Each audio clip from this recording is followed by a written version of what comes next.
oars on that depth chart for you guys? Is that Sure. kind of a reflection of the fact that maybe you're comfortable putting a lot of guys into game situations? Yeah, I think in this day and age, especially with the defensive line, guys that are so big, playing against all these offenses, it doesn't matter anymore. The huddle is getting further and further in the rearview mirror, I think, a lot of times. And team offense is playing fast, and if they're playing as hard as I want them to play, then it's going to be really difficult for these guys to play 60, 70 snaps a game. So we're going to have guys play, and guys are going to, when they have their chance, they're going to have to go in there and hold up their end of the bargain. So I'm excited for these guys to get out there on Saturday and let everybody see kind of what they've been working at. Carlos said that he feels more comfortable being able to think through and play the way he wants to play at the pace that the offense is playing at. Have you seen that develop in that comfort level? Yeah, I think Carlos, as well as the rest of the guys, the more comfortable they get with the scheme, the more reps they have at it, you can see it kind of click a little bit for them. And they've done a good job. They make mistakes and you're not happy with that. As long as they're cleaning them up and not making them over and over and over again. So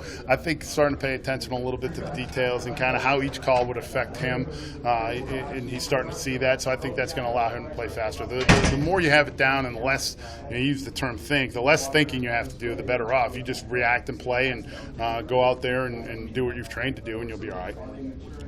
When you came in the spring, kind of assessed what you had on the line, what maybe was a high priority for you in terms of getting them ready to play, and where are they on that? Well, I think for our entire group, and it's probably not much different if you ask any of the other coaches, but we got to fit in with what Coach Sanders is trying to get done with his scheme and kind of how our guys fit, taking care of our role. And obviously we want to be as big and strong and fast as we can, and you try to check all those boxes. And the guys have done a nice job of starting to change where their body types are, and they need to keep on going with that, and Coach Duval and his staff do a great job, so they're going to continue to get bigger and stronger as we go through it. But for our guys, it's learning the system and being able to understand how they and where they fit in, and kind of the pitfalls that they can run into, and hey, if you do this wrong, this is what's going to happen, and answer those type of questions. So that's kind of where we've been the last through spring ball and obviously all the way through camp. It's been a while, but what do you recall of your time coaching at Akron?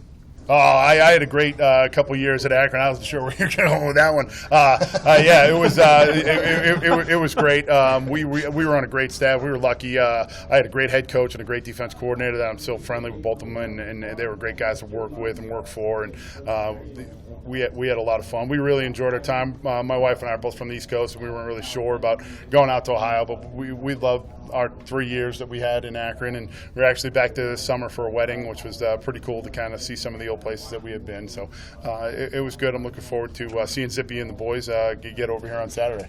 Hey, do you have a plan with Casey and Tate, just like with that redshirt rule? I mean, to utilize them or try to get them games or work them in at points this year? Yeah, I think it's going to be interesting across the board how people kind of use this new rule or attack it, I guess, with the guys that are redshirt candidates. I think for us, you could go a bunch of different ways. You could play them early and see what happens and keep going. You could play them late, kind of after they get a chance to get developed and things like that. I think with us, we're kind of young in our system as it is for all the guys, never mind the new guys. So, that's something that we're going to continue to investigate and figure out exactly where they need to fit in and how they're doing throughout their training process. And they get both, all the new guys for me, all my young guys, they got to spend as much time with Coach Duval and his guys as they can. Just get bigger and stronger and keep their athleticism. They have some great frames, and they're guys that work real hard. So we're looking forward to the future with those guys, and we'll find out exactly how they fit in.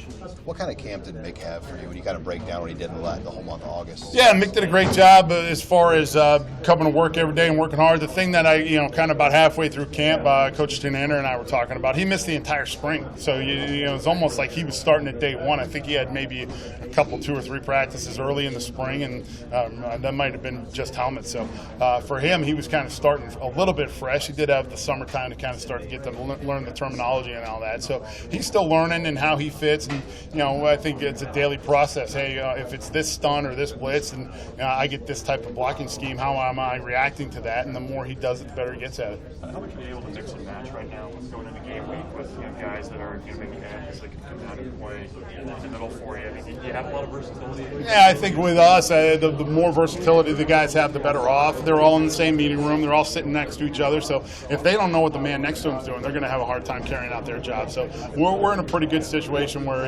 if need be, we could kick somebody down or move somebody over. Or, the right ends play the left end plays the right end, ends play nose can cut out and play end, or however we're going to do it. So and that's one of the good things about Eric's scheme is that he can move guys around and put guys on different offensive linemen just based on call. So it's going to be the guys. You'll see the guys. I think all over the place. They could be lined up on a tackle one time, the center the next, and the guard the next. So they'll move around for sure. You guys emphasize takeaways, turnovers. What can you coach on the defensive line to that end? Yeah, I think the number one thing that kind of goes hand in hand with turnovers is effort. If you get guys flying around, getting to the ball, whether it's because you're getting bodies on top of other bodies and guys are getting the ball loose, or if when the ball does pop out, then you have a chance to get on it. I think those things kind of go hand in hand. So for us, we're coaching the hard effort. We want those guys running around all the time. And then there's different drills that we do as far as getting the ball out and getting it loose. Different ball carriers, and when the ball is up in the air, how to go get it, or if it's on the ground, different types of ways that you want to recover the football. So we spend a lot of time doing it, and better turn out, and we better see some results when we get out there as far as getting the turnovers go.